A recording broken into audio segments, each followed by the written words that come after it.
Porque uns nascem ricos e outros pobres? Se Deus é justo, por que permitir que uma criança tenha tudo e outra não tenha nada? Se Deus é absolutamente justo e em sua justiça sempre faz o que é certo, como explicar essas diferenças tão grandes logo ao nascer? Será que ele liga para o departamento de ciência lá no céu e diz: olha, coloca fulano e beltrano para nascer pobre? Para você que é rico e está assistindo este vídeo, fique sabendo que a sua riqueza não é um prêmio, na verdade é um teste. E já me irritei comigo mesmo exclamando: burro, tu não sabia que essa rua estava interditada? Por que viesse por aqui? Mudar não é fácil como a gente pensa. Um palestrante falou que para a gente se corrigir, precisaria várias encarnações. Já vivemos muitas vezes. Estamos com as pessoas certas para ajustarmos os nossos corações, resolvermos os nossos problemas. Na reencarnação. A reencarnação não é o tema mais discutido entre as religiões, mas é um tema que desperta muito interesse entre fiéis e estudiosos, justamente porque toca em perguntas fundamentais como: por que sofremos? De onde viemos? O que é justo? O que acontece depois da morte? Vamos fazer algumas perguntas e, se você não acredita em reencarnação, gostaria que você nos respondesse deixando nos comentários a sua resposta. Não vamos falar dos casos estudados por Dr. Ian Stevenson, pesquisador da Universidade da Virgínia, que investigou mais de 2.500, veja os números, mais de 2.500 casos de crianças que pareciam lembrar de vidas passadas. Se Deus é absolutamente justo e em sua justiça sempre faz o que é certo, como explicar essas diferenças tão grandes logo ao nascer? Pronto, você que está assistindo já pode deixar nos comentários a sua resposta desta primeira pergunta. Eu pergunto a você: Deus faz acepção de pessoas?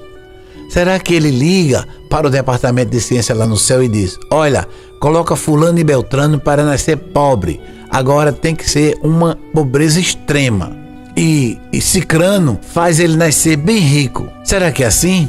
Não, meu irmão. E por que não? Todos são iguais perante ele. Porque uns nascem ricos e outros pobres? Olha, segundo a doutrina espírita, pobreza e riqueza não são castigos nem privilégios aleatórios, mas sim experiências necessárias para o crescimento espiritual da alma. A alma, ao reencarnar, pode escolher, naturalmente com orientação espiritual, pode escolher viver em determinadas condições para, veja, aprender algo específico, reparar erros do passado, desenvolver virtudes como humildade, empatia ou generosidade, equilibrar vidas anteriores, onde houve desequilíbrio no uso de riqueza ou poder. Enfim, para você que é rico e está assistindo este vídeo, fique sabendo que a sua riqueza não é um prêmio, na verdade é um teste.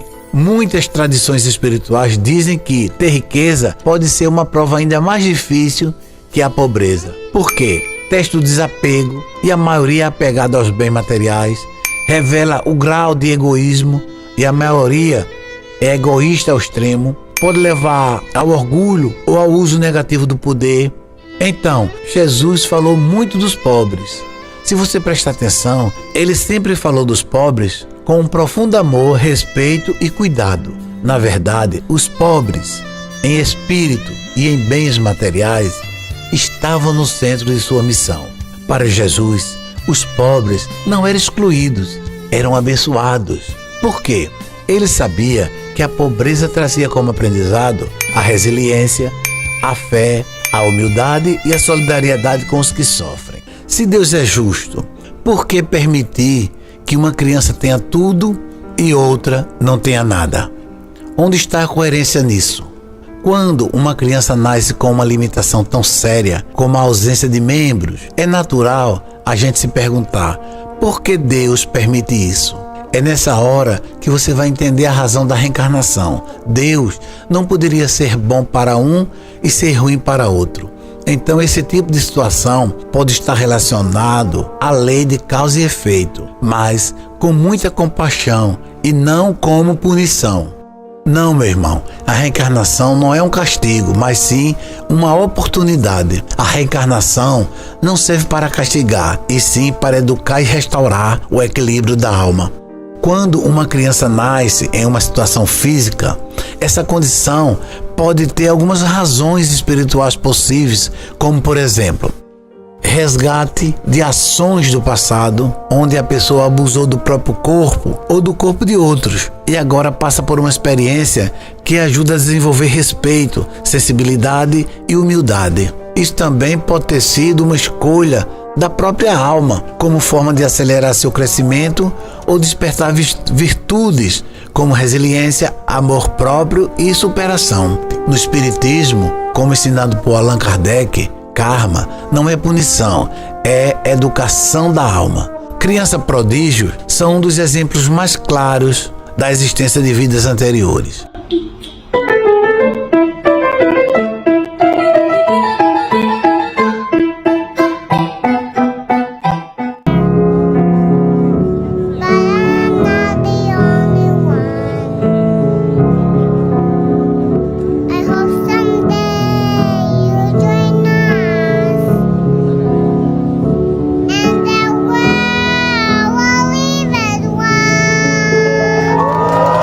Ao mesmo tempo que nascem crianças com certas deficiências, nascem outras que, com 3, 4, 5 anos de idade, toca piano como um mestre, pinta como um artista adulto, fala vários idiomas ou demonstra sabedoria muito acima da idade. Isso normalmente não se explica apenas pela genética ou ambiente. A reencarnação é como uma música. Como assim? Hoje eu vim aqui pra te falar da minha vida.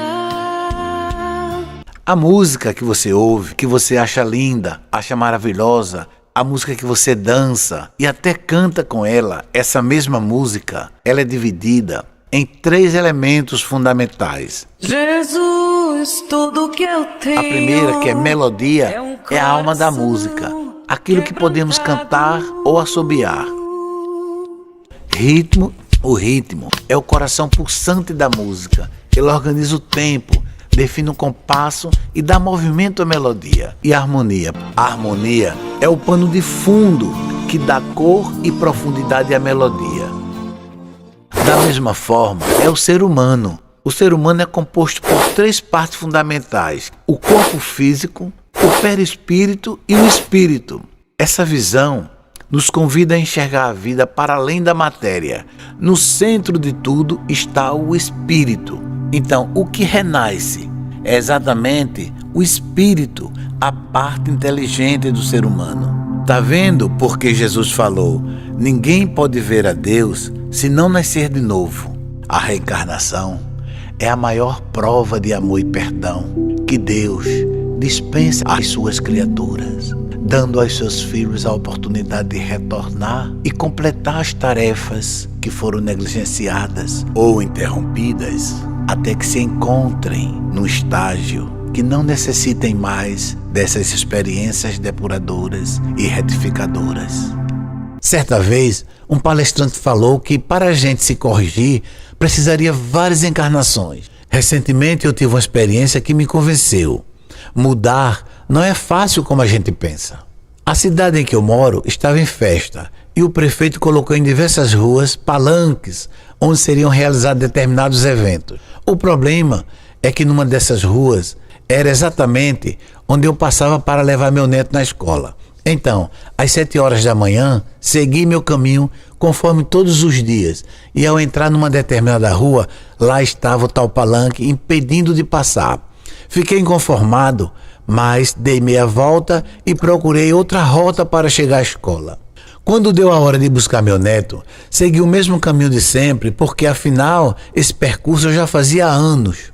Para minha surpresa, entrei novamente na mesma rua onde estava instalado o tal palanque e já me irritei comigo mesmo exclamando: burro, tu não sabia que essa rua estava interditada? Por que viesse por aqui? Aí tudo bem, o mistério é que à tarde precisei ir ao centro da cidade e por coincidência o caminho era o mesmo e mais uma vez deparei com a mesma rua e o mesmo palanque. Só aí então me veio à mente a ideia da reencarnação.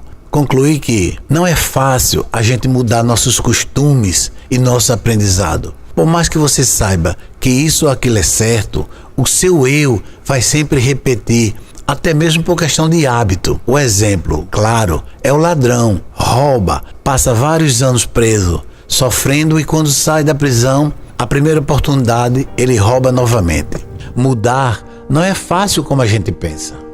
A reencarnação é a ideia de que a alma não vive apenas uma vez, mas passa por várias existências, aprendendo, evoluindo e se transformando a cada nova vida.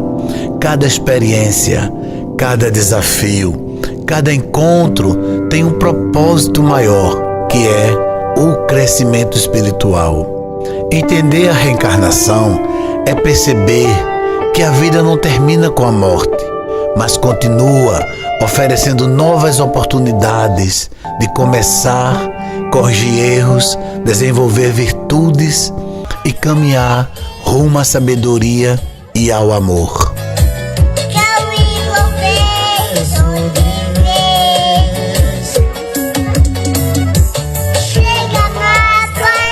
É um convite à esperança, ao autoconhecimento, e é responsabilidade com nossas escolhas, porque, no fim, tudo o que vivemos tem um sentido, e cada vida é um passo nessa grande jornada da alma.